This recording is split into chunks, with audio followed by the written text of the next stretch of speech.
दोस्तों नमस्कार, नाम मेरा हेमंत है और आप मुझे HR knowledge lagoons YouTube channel पर देख रहे हैं। आज हम इस पर आगे बात करेंगे कि पृथ्वी की उत्पत्ति और विकास कैसे हुई। पिछले वीडियो तक मैंने आपको यह समझा दिया था कि पृथ्वी की उत्पत्ति और विकास में दो विचारधाराएं आई थी। पहली थी प्रारंभिक विचारधारा और दूसरी थी आधुनिक विचारधारा। प्रारंभिक विचारधारा को उस वीडियो में पूरी तरह समझा दिया और बच गई थी आधुनिक विचारधारा। आधुनिक विचारधारा भी दो भागों में थी, पहली अद्वैतवादी संकल्पना और दूसरी थी द्वैतवादी संकल्पना, जिसमें से अद्वैतवादी संकल्पना को मैं आज आपको बताऊंगा। ये वीडियो देखने से पहले आप इसकी पिछली वाली पहली एक वीडियो और है उसको देख लीजिए, नहीं तो ये आपको चीज़ें समझ में नहीं आएंगी। फिर आप भी गाना गाते हुए घूमेंगे कि अजीब दास्तां है ये, कहाँ शुरू कहाँ ख़त्म। तो शुरू हुई है इसके पिछले वीडियो में, ठीक है। तो आइए हम एक एक करके बहुत इत्मीनान से बहुत अच्छे से समझते हैं कि पृथ्वी की उत्पत्ति में ये जो अद्वैतवादी संकल्पना है, जो मोनिस्टिक विचारधारा है, वो क्या कहती है। जरा ध्यान से समझिए इस बात को। होता क्या है कि आधुनिक विचारधारा जो अद्वैतवादी संकल्पना है, इसका मतलब मैं आपको बताया था कि अद्वैत, अ का मतलब नहीं होता है, नहीं, अद्वैत का मतलब होता है दो। यानी कि ये विचारधारा कहती है कि पृथ्वी की उत्पत्ति जो हुई है वो दो चीज़ों से नहीं हुई है, सिर्फ एक चीज़ से हुई है, सूर्य से ही हुई है। ठीक, सूर्य का नाम तब सूर्य नहीं था, कोई और तारा था, मतलब लेकिन हुई है सूर्य से ही, ठीक ना। और आप ये मत समझिएगा कि पृथ्वी की उत्पत्ति अकेले हुई होगी। पृथ्वी की जब उत्पत्ति हुई उसी समय बुध की भी उत्पत्ति हुई होगी, उसी समय शुक्र की भी उत्पत्ति हुई होगी, मंगल की हुई होगी, बृहस्पति, शनि, अरुण, वरुण, पूरे सोलर सिस्टम की उत्पत्ति एक साथ हुई होगी। तो ये संकल्पना पढ़ाने में आप ये मत समझिए कि कोई पूछे कि सौर परिवार की उत्पत्ति कैसे हुई, यानी कि जो पूरा सोलर सिस्टम हमारा है जिसमें एक सूर्य है, बाकी 8 ग्रह और उपग्रह चक्कर लगा रहे हैं, तो उनकी उत्पत्ति आपको अलग से समझाना पड़ेगा। ऐसा नहीं है, पृथ्वी की जैसे उत्पत्ति हुई तो पृथ्वी के साथ साथ ये सारी चीजें निकली होंगी। ये बात आप समझ पा रहे हैं? चलिए ठीक है। तो देखिए हुआ क्या कि अद्वैतवादी संकल्पना कहती है कि पृथ्वी की उत्पत्ति एक ही तारे से हुई है, इसीलिए तो इसको अद्वैतवादी संकल्पना कहते हैं। और इस अद्वैतवादी संकल्पना में 3 वैज्ञानिक आएंगे जो आपको अद्वैतवादी संकल्पना के अनुसार पृथ्वी की उत्पत्ति को समझाएंगे। जिसमें से पहले वैज्ञानिक का नाम क्या है? Comte the बफन। दूसरे वैज्ञानिक का नाम है कांट और तीसरे वैज्ञानिक का नाम है लाप्लास। अब देखिए बारी बारी समझिए कि इन वैज्ञानिकों ने क्या कहा। जब काम्टे द बफन, ये फ्रांस के वैज्ञानिक थे, बेचारे बहुत अच्छे वैज्ञानिक थे, 1749 में इन्होंने अपनी परिकल्पना प्रस्तुत की कि पृथ्वी की उत्पत्ति कैसे हुई। इनसे पूछा गया कि कैसे हुई पृथ्वी की उत्पत्ति, तो उन्होंने कहा कि देखो शुरू में ना एक ही तारा था हमारा, और एक यही तारा जो था वो अपने मंदाकिनी का चक्कर लगा रहा था आराम से। कौन सी मंदाकिनी? तो है हमारी आकाशगंगा का नाम।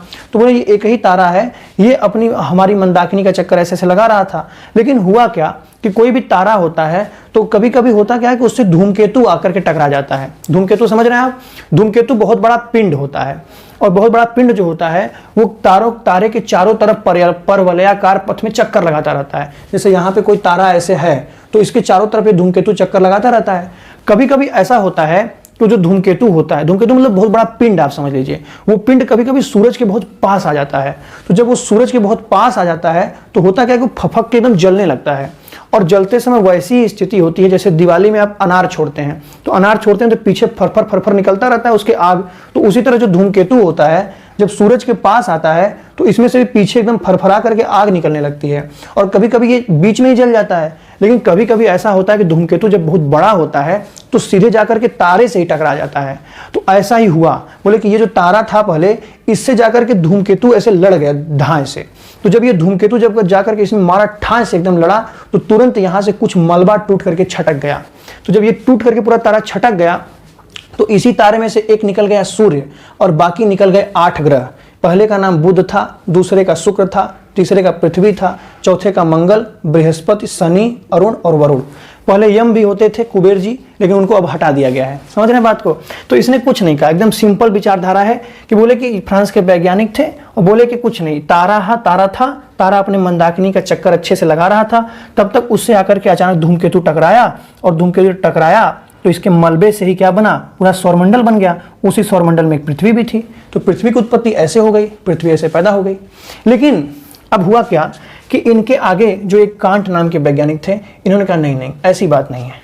इनके विचारधारा को लोगों ने कहा कि ये कोई मतलब एक सोची समझी साजिश लग रही है, ऐसा कुछ कोई प्रमाण इसका ये दे नहीं पाए कि ऐसा सच में हुआ था, कैसे हुआ था, बहुत लॉजिकली प्रूव नहीं हो पाया वैज्ञानिकों के सामने।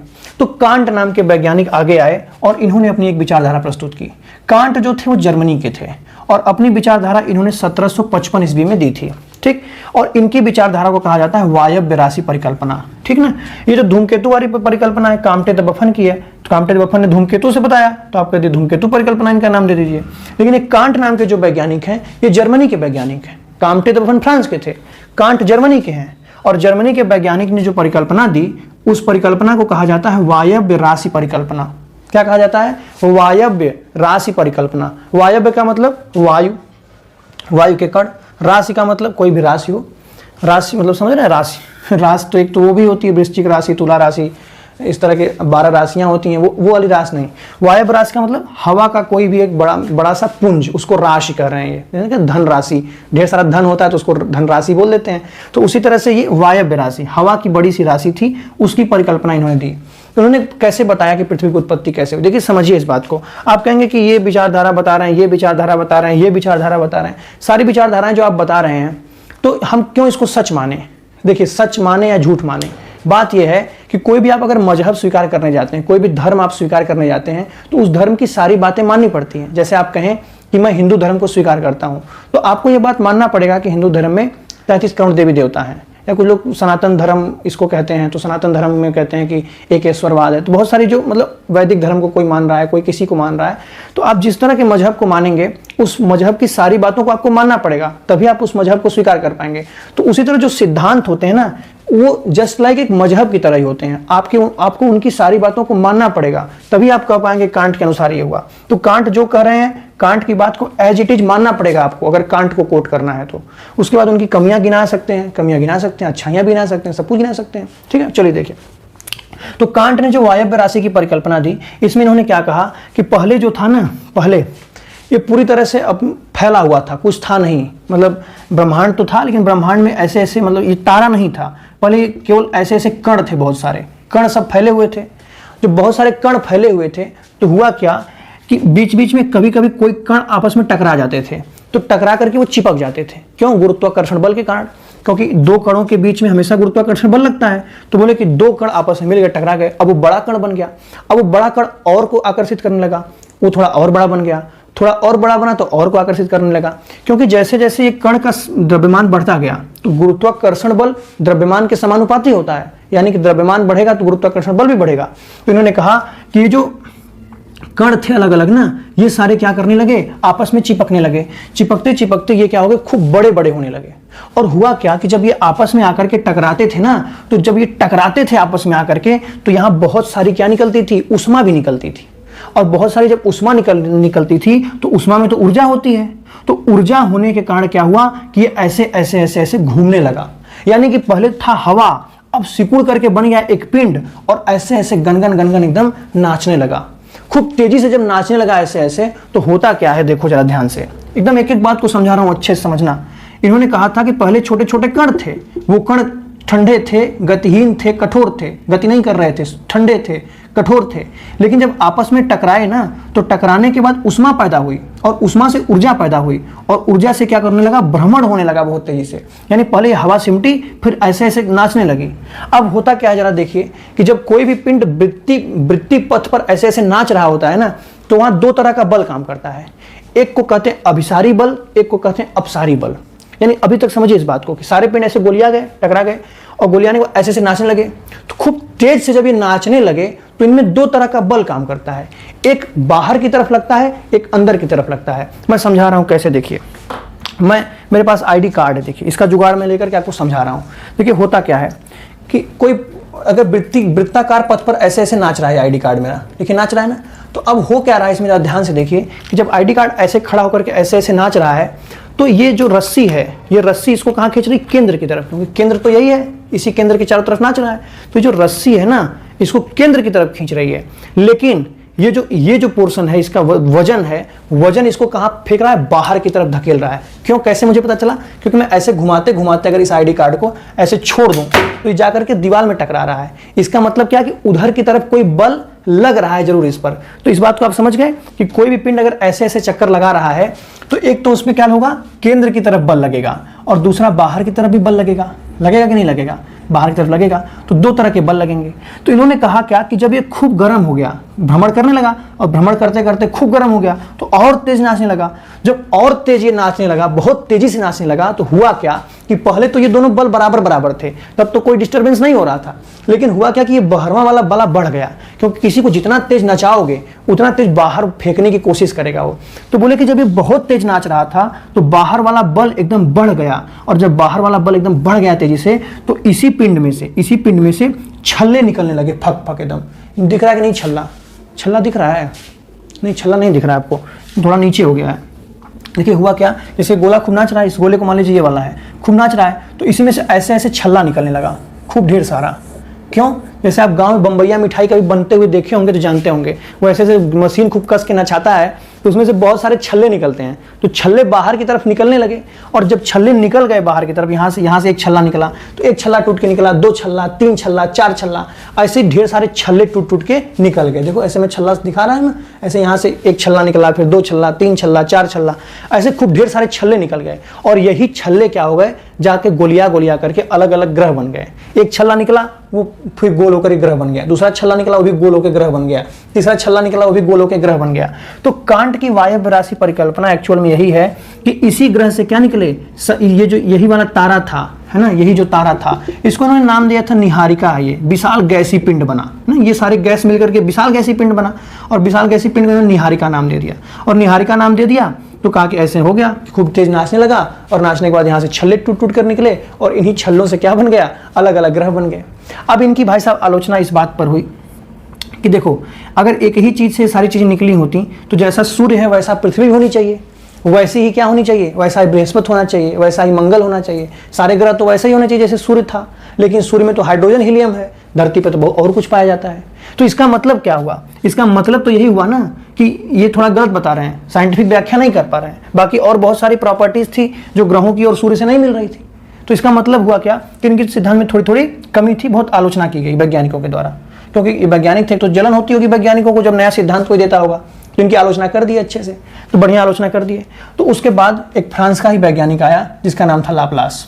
लाप्लास इनकी आलोचना सुने थे, भैया कि देखो ये ऐसे ऐसे बताएं क्या कि पहले गैसी गोला इकट्ठा हुआ। इनसे ये भी पूछा गया था, बोले कि ये पहले ये बताओ ये कण कहाँ से आया तुम तो पहले ये बता दो ये कण कहाँ से आया, तुम जो बता रहे हो कि कण इकट्ठा हुआ, ये कण कहीं से तो आया होगा, ये कण कहाँ से आया चाचा? तो चाचा नहीं बता पाए कण कहाँ से आया, तो कण नहीं बता पाए। तो ये जो था ना लाप्लास, ये चालाक निकला थोड़ा। लाप्लास ने अपनी जो परिकल्पना दी उसको कहते हैं निहारिका परिकल्पना। निहारिका परिकल्पना में ये क्या बोला, एक किताब इसने लिखी the system of the world, है ना, किताब का इसके फ्रांसीसी भाषा में किताब लिखा था, उसका एक्सपोजिशन डू सिस्टम डू मॉन्डे नाम की किताब थी। लेकिन किताब का मतलब यही है कि the system of the world, system of the world की किताब लिखी। और the system of the world किताब में इसने लिखा कि हुआ क्या था कि इन्होंने कहा था कि ये गैस अलग अलग थे पार्टिकल, तो इनकी बड़ी आलोचना कि ये गैस कहाँ से आए, तो इसने एकदम रेडीमेड मान लिया। बोला जो कांट इस स्टेप में लेकर के आए थे इसने एकदम रेडीमेड मान लिया। बोला रेडीमेड एक नेबुला थी। नेबुला का मतलब कि बहुत सारे गैसी पिंडों को इकट्ठा होकर के एक बहुत बड़ा पिंड बना था, उसको करा था नेबुला। तो बोला कि नेबुला एकदम परमानेंट बनी हुई थी, और यही नेबुला ऐसे ऐसे घूम रही थी, और ये एकदम गर्म थी, तप्त थी और गतिशील थी, है ना। ये बोला कि एकदम रेडीमेड व्यवस्था, जो इनका टकराने के बाद उष्मा पैदा हुई, भ्रमण पैदा हुआ, ये तो ये कह रहे थे, लेकिन इसने ये चीज एकदम रेडीमेड यहां खड़ी कर दी। बोला कि पहले ही नेबुला प्रेजेंट थी, ये सब चक्कर ही नहीं था कणवण का। बोले पहले नेबुला प्रेजेंट थी, और ये नेबुला बहुत तप्त थी, जल रही थी, और साथ के साथ गतिशील थी, तो ऐसे ऐसे ये भी नाच रही थी। तो ये नेबुला ऐसे ऐसे बहुत तेजी से घूम रही थी, और जब घूमते घूमते हुआ क्या कि एक समय ऐसा आया कि जब इसकी ऊर्जा खत्म होगी, क्योंकि ऊर्जा हमेशा तो नहीं रहती, ग्लूकॉन डी पीना पड़ता है बीच बीच में। तो हुआ क्या, इसको तो कोई ग्लूकॉन डी पिलाने वाला था नहीं, तो इसकी ऊर्जा कम हुई, ऊर्जा कम हुई तो उष्मा भी कम हुई। तो हुआ क्या कि अंदर वाला पार्ट तो गर्म रह गया, लेकिन बाहर वाला पार्ट धीरे धीरे ठंडा होने लगा। ठंडा होगा ना, बाहर से विकिरण बहुत तेजी से निकल रहा था बाहर की तरफ, यहां से उष्मा खूब निकल रही थी। तो उष्मा निकलते निकलते हुआ क्या कि बाहर का भाग ठंडा हो गया और अंदर का भाग गर्म हो गया। और कभी भी जब बाहर का भाग ठंडा हो जाए, अंदर का भाग गर्म ही बचे, तो होता क्या है कि वहां पपड़ी छोड़ देता है। जैसे दूध आप गर्म करके छोड़ दीजिए तो बाहर का दूध ठंडा होकर के साढ़ी बन जाता है, ऊपर एक अलग लेयर बन जाती है दूध की, नीचे दूध लिक्विड फॉर्म में रहता है, ऊपर सॉलिड बन जाता है। तो उसी तरह से क्या हुआ कि ये जब ऐसे थे, ये वाला नेबुला ऐसे घूम रही थी, तो बाहर का भाग जब ठंडा हुआ तो ठंडा होकर के एक पपड़ी छोड़ दिया अलग से, ये पपड़ी छोड़ दिया और यही पपड़ी क्या हुई, आगे चल करके 8 भागों में टूट गई और टूट करके जो बीच वाला गर्म वाला पोर्शन था वो तो बन गया सूरज, बाकी 8 भाग में टूट करके क्या बन गई, 8 ग्रह बन गई। तो आपको समझ में आ गया, ये लाप्लास की परिकल्पना थी। लाप्लास, लेकिन सब में दिक्कत यही है कि एक अद्वैतवादी विचारधारा है सबकी, और अद्वैतवादी विचारधारा मतलब एक ही चीज से सब चीज पैदा हो रही है। तो एक ही चीज से जब सब चीज पैदा हो रही है तो सबकी क्वालिटी एक जैसी होनी चाहिए ना, वैसा ही सूरज होना चाहिए। इनके में भी ये कमी है, बोले कि एक ही तारा से सब निकला, जब एक ही तारा से सब निकला तो सबकी क्वालिटी एक जैसी होनी चाहिए कि नहीं होनी चाहिए? अगर होनी चाहिए सबकी क्वालिटी एक जैसी, तो क्यों नहीं सूरज की क्वालिटी वही है जो पृथ्वी की क्वालिटी है, जो बृहस्पति की क्वालिटी है? तो सब में कमी तो यही थी ना कि सब एक ही अद्वैतवादी विचारधारा है, एक ही तारे से सब लोग निकल रहे हैं। तो सब लोग जब एक ही तारे से निकल रहे हैं, एक ही तारे से सूर्य निकला, एक ही तारे से पृथ्वी निकला, एक ही तारे से बृहस्पति निकला, तो क्यों अलग अलग हो गया, अलग क्यों हो गया? तो ये इनकी आलोचना सबसे बड़ी आलोचना है। तो आप याद क्या रखेंगे, कांटे द बफन फ्रांस की है, धूमकेतु परिकल्पना, धूमकेतु टकराया टूट करके बन गया। कांट जर्मनी के हैं, वायव्य राशि परिकल्पना, पहले बताया छोटे छोटे कण थे, ये कण शीतल थे, गतिहीन थे, कठोर थे, ये आपस में मिले, उष्मा पैदा हुई, उष्मा के साथ भ्रमण पैदा हुआ और भ्रमण के बाद लिखेंगे ये सब बात आप, भ्रमण पैदा हुआ और भ्रमण बहुत तेजी से बढ़ गया। जब भ्रमण तेजी से बढ़ा तो अपकेंद्री बल, जो बाहर वाला बल होता है उसको अपकेंद्री बल कहते हैं, अपकेंद्री बल अभिकेंद्री बल से ज्यादा हो गया। तो जब अपकेंद्री बल ज्यादा हो गया तो बाहर फेंक दिया, तो बाहर छल्ला निकल गया, खटखट छल्ला निकल गया। मैं छल्ला आपको दिखा दूं क्या? देखिए छल्ला, थोड़ा सा अगर मैं जूम इन करूंगा तो छल्ला आपको दिख जाएगा। देखिए यहाँ पे छल्ला दिख गया आपको, ये छल्ला दिख गया, ये छल्ला दिख गया आपको, ऐसे ऐसे इसी पिंड से ऐसे ऐसे छल्ले निकल गए खूब ढेर सारे। जब ढेर सारे छल्ले निकल गए तो जब ढेर सारे छल्ले निकल गए तो हुआ क्या हुआ बताइए? छल्ला निकला तो एक छल्ले से एक ग्रह, दूसरे छल्ले से एक ग्रह, तीसरे छल्ले से तीसरा ग्रह, इस तरह बहुत सारे बल निकल गए, बहुत सारे छल्ले निकल गए और इसी छल्ले से अलग अलग ग्रह बन गए। उसी तरीके से निहारिका परिकल्पना दी किसने? लाप्लास ने। लाप्लास ने क्या कहा कि ये कण वण का सिस्टम छोड़ दो, ये कण कहां से आए मुझे नहीं पता, लेकिन मुझे इतना पता है कि ये पहले था नेबुला, निहारिका, बहुत बड़ा पिंड, गैसों का बहुत बड़ा पिंड। इन्होंने इसी को वायव्य राशि कहा था, है ना, इसी को वायव्य राशि परिकल्पना कहा था। इसने निहारिका परिकल्पना कर दी। निहारिका मतलब बहुत बड़ा पिंड गैस का है, वो ऐसे ऐसे घूम रहा है, वही निहारिका है। और उसी निहारिका से क्या हुआ, उसी निहारिका का अंदर वाला पार्ट गर्म रह गया, बाहर का पार्ट क्या रह गया, ठंडा हो गया, और ठंडा होकर पपड़ी छोड़ दिया। और पपड़ी जब छोड़ दिया यहाँ से ऐसे बाहर वाला, अब इसको पपड़ी छोड़ दिया तो नहीं लिखेंगे आप एग्जाम में, क्या लिखेंगे कि ये वाला पार्ट था, बाहर वाला पार्ट ठंडा हो गया, बाहरी हिस्सा ठंडा हुआ, अंदर हिस्सा गर्म रह गया, जिससे उसमें संकुचन के कारण वहां से क्या निकला, एक छल्ला निकल गया। और छल्ला निकलने के बाद उसी छल्ले में विखंडन के साथ अलग अलग ग्रह बन गए। तो उसमें एक पृथ्वी भी ग्रह थी, जिस तरह पृथ्वी की उत्पत्ति हो गई। तो मैंने आपको एक अद्वैतवादी संकल्पना में ये 3 वैज्ञानिकों की संकल्पना समझाई। इसमें अब आपको क्या करना है, इसको पढ़ लेना, ध्यान से समझ लेना है, और समझने के बाद आपके पास जो किताब हो उस किताब से पढ़िए, और पढ़ने के बाद आप क्वेश्चन करिए, देखिए आप कितना क्वेश्चन कर पा रहे हैं, और कोई नया फैक्ट मिले तो उसको ऐड कर लीजिए अपने नोटबुक में। बस यही काम आप करते रहिए, बिल्कुल कोई टेंशन नहीं होगी, भूगोल साथ साथ में पढ़ते रहेंगे। बहुत बहुत धन्यवाद।